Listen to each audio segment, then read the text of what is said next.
All right, okay, good evening, everyone. Welcome to this week market analysis, right? And as usual, we'll be running through the markets, highlight some of the key opportunities. And of course, if you guys have any questions, feel free to just put it into the chat and we'll do our best to answer as many pairs or requests as possible throughout the session, okay? So let's dive straight into the markets over here. Generally, going into the end of the year, we might see a little bit more of a quiet kind of section in the market itself, right? Especially going into end of this year. And there are, I mean, in November, there are quite a bit of a, if you've been aware, right? I mean, the US government has been in a shutdown for some period, and then, of course, there's some adjustment in terms of the releases of certain news as well. Yeah, so those are just just to highlight some of those observation, right? And of course, going in the end of the year, we don't want to rush things through and don't want to force trades if that's really nothing much, right? Because the market is going to be generally slightly slower. Okay, especially the last week of the year, going into the first week of the year, generally, we'll probably not want to execute any trade during that 2 weeks. Okay, great. So with that said, let's talk a little about the euro dollar here as a start, right? So I think euro dollar right now, the overall structure is pretty straightforward. In terms of like the simplest forecast here is a simple WXY three wave, and then of course you can see the channel here. So if we can get the pullback coming into this territory around 1.1570 to 1.1550, that will be a key area that we can potentially look for an opportunity to target the upside towards 1.1680, right, which is where the top of this channel is. And of course, then that would also complete a nice little tree wave. Okay. Now short term, right? If you kind of go into like smaller time frame here, you might potentially look out for opportunities to kind of sell it as a pullback trade. For me, I would probably not be looking out for that because on the hourly, we don't really have a clear setup. In order for that to happen, you probably need to go down to like the 50 minutes, which is not something I do, right? So I'm just highlighting that if you are into like really shorter time frame kind of perspective, that's something you can look out for. The only part here is, of course, this entire move doesn't really leave behind any sort of a fair value gap. All right. So in a way, it's not really the most ideal opportunity if you were to kind of capitalize on that, but it's still on the table, right? So for me, I would personally look out for opportunities when the market kind of complete the pullback, right? Then we'll be looking more of a buy side opportunity, right, on euro dollar. Okay.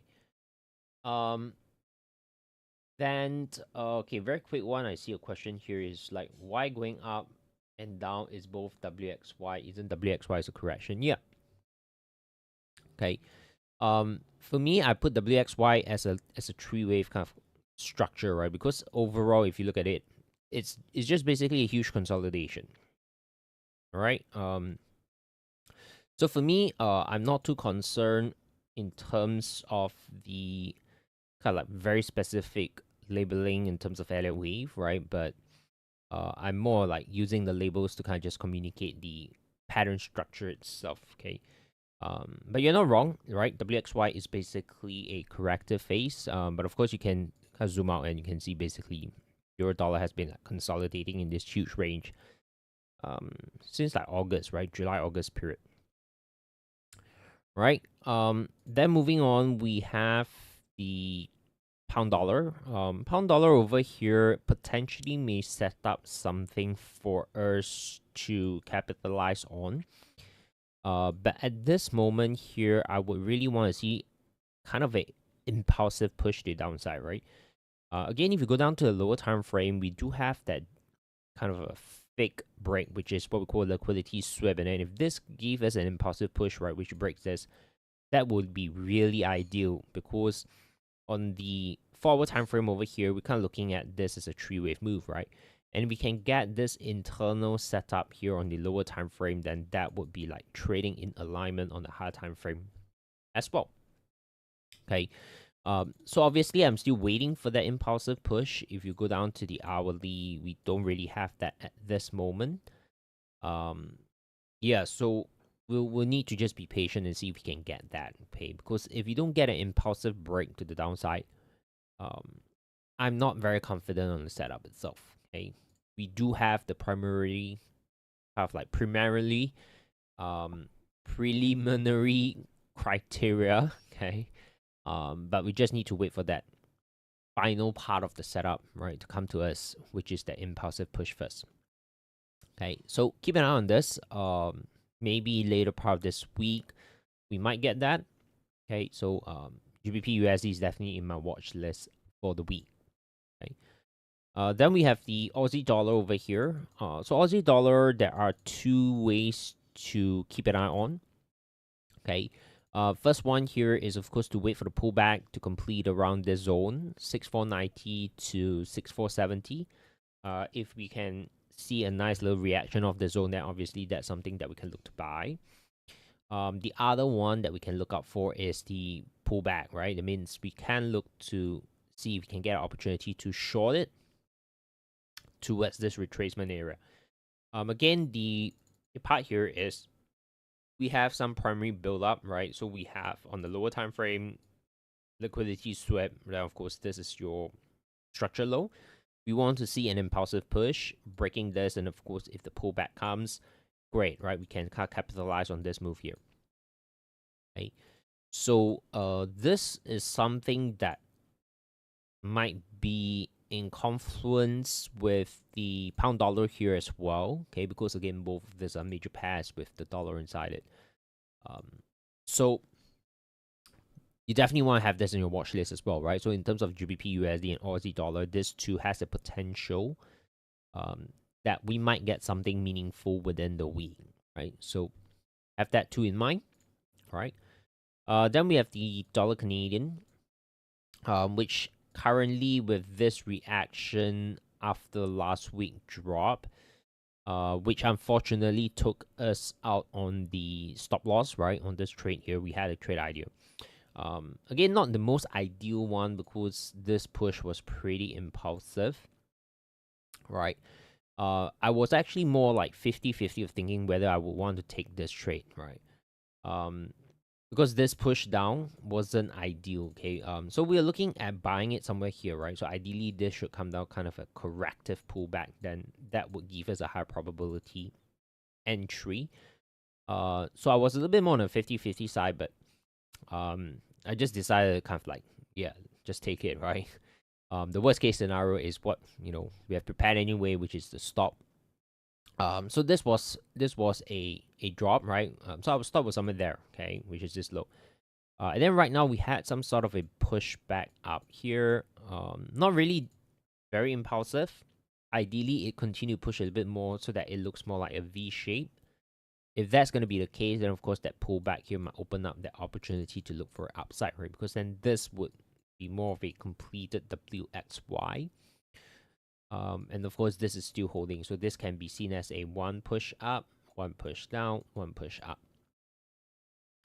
Right? So this might take a little bit more time, I would say, compared to maybe the short-term sell here on Aussie dollar or even the pound dollar, right? Because this two here has an initial conditions being met already. But dollar Canadian will need a little bit more time to kind of complete the setup if the opportunity would present itself. So yeah, this one probably not so much like adding into the watch list for now, but it's something that going forward, you can definitely have an eye on it. Okay. Then we have the dollar yen. To be honest, dollar yen, I'm actually more of a bit of neutral perspective right now because price did tag the 50%. Technically, we can start to see, more upside from here. I would say the kind of like transition on to the bullish aspect would be if price can take out this high, right? If price can take out that structure high, then naturally this would be more of an impulsive push, and then if price can pull back correctively, we'll start to look for more upside, right? So that would be the turning point.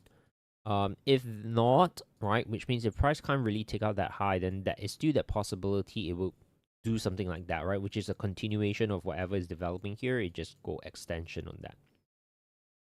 And then that might continue to come lower towards 618, right? But at this moment, we don't really have kind of a sell structure yet, right? So I'm actually more inclined to see like, will we get a buy opportunity on the dollar yen? Okay, but for now, again, as I mentioned, we don't really have that confirmation. Okay, so I'm more of like just being neutral and being patient on this at the moment. Okay, then moving on, we have gold.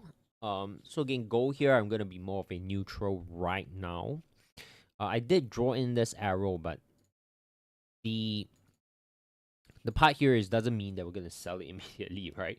The arrow is more of like, this is my primary view that this can be potentially some sort of a mini double top. If you can get an impulsive drop, of course, again with this structure low here being taken out, right, then that would open up a opportunity that we can even look for this sell, right? Then that would be this big structure here. At this moment, I'm still more inclined to be focusing on this, right?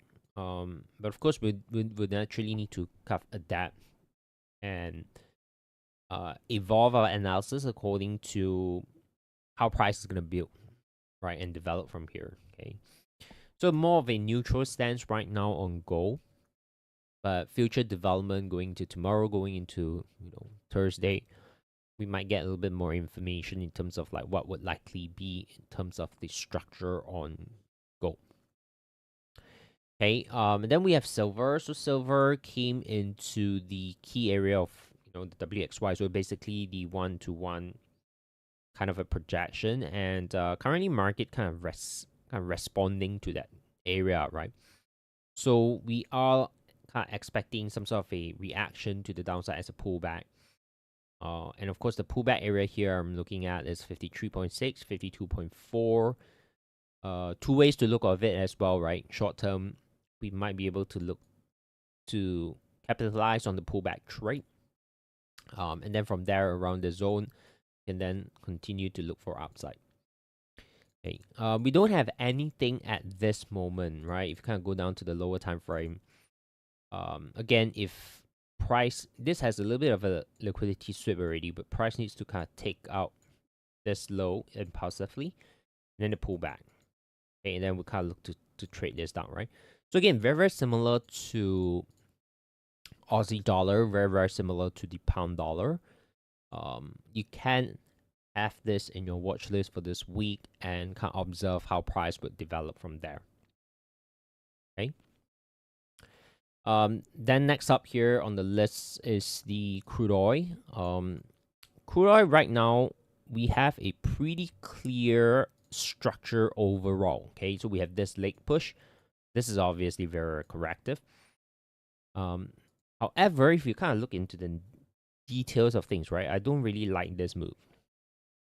Okay, now what I mean by that is this move looks very, very similar to something like this here, which is not the most ideal kind of up move that we want to see, right? Because if this entire correction is done, this push should come in with massive momentum. Currently, this push up doesn't give me the momentum that I like, and therefore I'm just gonna put it out here and say, while we're looking at more upside, you want to be a little bit careful and cautious. Okay, so these are like final details and context that I built in. That even though the directional bias is bullish, but how price develop gives me a little bit more information as to how confident or how convicted I am in that particular direction, right? So this one here, because it's not very, very impulsive, if this comes down correctively, we can still look for that upside opportunity, but just giving us the part, right, which I talk about, like dollar Canadian, that trade, right? It's kind of like 50-50. Not really the most convicted trade. Same thing on this, if it pulls back, it's just not the most convincing trade, right? Not the most confident trade I'm gonna have. Because if this is corrective, then this can continue lower, and then this channel basically just extend itself and potentially just form kind of a bigger double top, potentially, right? Yeah, so again, that's something possible, right? So again, you want to kind of have that ability and the perspective where you just sometimes really need to adapt kind of effectively to what the market is telling you, and not kind of merit to your idea, right? And of course, you also need to be sometimes be patient and just wait for the market to develop and show you a little bit more information as to like what does it want to do. Okay. Yeah, so crude oil, that's my take. Then we have the S&P. I think S&P is one of the, in terms of like not FX side, right? S&P is definitely one of the clearest in terms of structural and directional at this moment, right? I mean, this is super clear to me. If we can get a pullback, we'll still continue to hold on to our bullish bias. Of course, this also opens up short-term sell-side opportunity, right? Again, if you go down to the lower time frame, we have a little bit of a liquidity break here. Ideally, we want to see this too low taken out with momentum, right? And then, of course, the pullback here will present that short sell, short-term sell opportunity, which again goes back to very, very similar to what I've covered in in silver, in Aussie dollar, as well as in pound dollar, right? Very similar pattern developments and setup that might develop in some of these instruments, okay? So short-term sell, then potential target here is around 6690, 6650. All right, and then from there on, then we'll look for upside, right, to flip it back up. But if you're more of a long-term investor, I think generally in the US market right now, equities, we're just going to be still bullish, okay? Right, then I would talk a little bit about pound yen. Okay, so pound yen over here on a 4-hour time frame, the market seems to be a little bit more of a overextended to the upside. So short term here, possible pullback, right? Now, whether is it going to pull back towards the 50 and 618, which is pretty deep at 203.15, may or may not happen, right? But I feel that the minimum kind of area that price would need to kind of reset itself, right, to do that pullback. Will be somewhere around this low, right, which puts us around like 204.50. Then maybe from there it starts to go higher from it. Okay, so this means that in the short term, in the near term, I can consider to capitalize on this pullback. Okay, and this is where I personally have this setup right now, right? I mean, for today, this is the only setup that I kind of like really have it. So you can see the structure, I mean, the conditions and the criteria over here with some of these labels, right? We have kind of internal liquidity sweep. We have the bigger liquidity sweep here as well. We have the internal change in character. I mean, this drop here, if you go down to a lower time frame, there is that fair gap. You can see here on 4 hour very clear as well. Okay, so some of the conditions are there is perfect. This pullback seems to be pretty okay so far. The market's coming back down. Ideally, we're not going to be triggered today, okay? Because if I want this entire structure to develop something like that, it'll be probably somewhere around Thursday, right? Or even maybe earliest is tomorrow. Okay. Now, what I like about it so far right now is, of course, we have the sweep of liquidity, we have the change of character, we have the hard time frame fair gap there as well. We also have established this, which is potentially an internal liquidity point, right? Because if the market were to do something like that, and then when you pop back up, then this can serve as an internal liquidity sweep, right? Kind of like another little fake break, and then ideally we want to see price start moving in our direction with momentum. Okay, so far, this is what I have for pound yen, right? So ideally we don't want to get triggered tonight. Earliest possible tomorrow, right? To give time for the market to really prove itself that this is, I mean, the pullback here is corrective in nature, right? You shouldn't pull back to our entry point too fast. Then in terms of take profit, in terms of targets, of course, this is very, very conservative. That's the standard, right? 1:2 risk reward ratio. We can then also use the 50% if you're a little bit more ambitious, right? Which is 203.15. If you want to go for like kind of like a middle point here, then this low can also be acting as a potential take profit, right? Which is 204.30, right? So if you kind of like look at 204.30, that would put us around 1:3 risk reward ratio. Very, very healthy. Okay, if you put it here, it's about 1:2, which is not too bad, right? Not too bad. Okay, so that's on the pound yen. If you go over to odd yen, I think this is basically just going to be neutral for now. Market is in a consolidation here, and to be honest, it's just not the clearest right now to trade. We don't want to sell it because market is still pushing higher, but we don't want to buy because you can clearly see the lack of momentum here as price keeps pushing higher. Right, this can potentially turn into some sort of a crawl. Or if market just decides to break it impulsively, then of course we need to update the view. But as of now, we're just going to stay neutral. Okay, so nothing there that I'm going to really focus too much on odd yet. Okay, then we have pound Aussie, which I am bearish bias overall.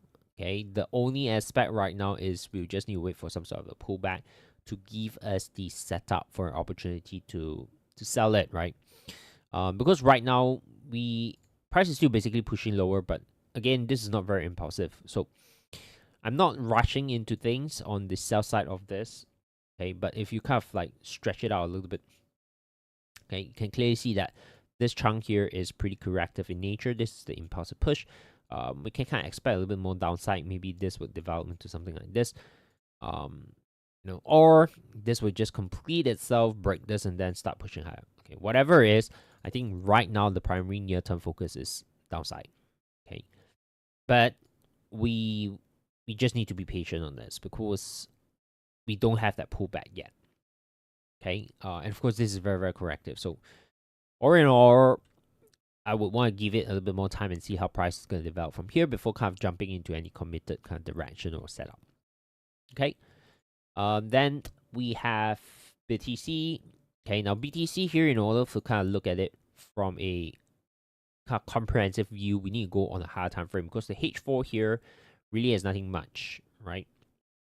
I mean, with recent developments, we can start to project that this might be developing into some sort of a channel, right? Of course, as a forward development, this can be a very, very simple kind of a three-wave move, right? So if I go back to a higher time frame, this would be something that look something like this, right? So we'll see, right? Because if today you're looking at this view here, which is basically the 1, 2, 3, 4, 5, which comes down to where the key area is around 77,000. You probably want to see if you can get, if you're kind of actively trading on this, right? You probably want to see if you can get the market to push back towards somewhere around 94.2, right? Which is 94,240 range. And then this would be the area that you look for that sell trade setup opportunity, right? To ride on the fifth wave down. So yeah, I'm personally not so keen in selling Bitcoin, right? I mean, in terms of like short-term trading, I'm personally not touching this. But I have this in my list simply because, I think it's important to have an overarching view or kind of keep ourselves updated in terms of like how the crypto market is performing, right, in general, even if I don't trade it actively. If I'm touching Bitcoin, it's more of a buy side only, and I'm only doing like very, very long-term position. Okay. But of course, this analysis here, if you're trading into it, might also give you some insights and help you in that shorter term trading direction if you can put it that way. Right. So again, this week here as of now, the only one that really have something actionable for me is the pound yen, right? But of course, some of this pair like pound or pound dollar, Aussie dollar, silver, okay, Those are the ones that I've kind of highlighted that we may get something within the week as well, right? Really depends on, again, how price is going to develop from it. Good, right? So yeah, quick one here. Any particular instruments or pair that you would like me to kind of like share a little bit insights into that?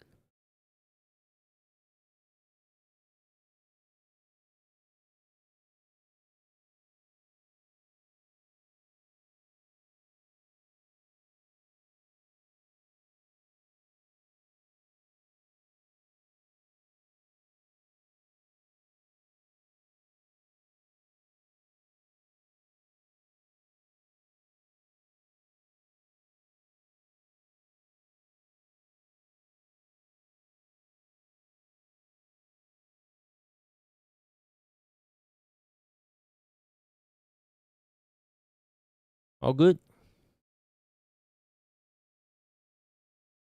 Okay. So if no further questions, hopefully today's session has been clear. To give you guys some insights and prep into the week itself, right? So all the best, and I'll keep you guys updated as usual, okay, as the week progresses, and I'll see you guys in the next session, okay? Good night.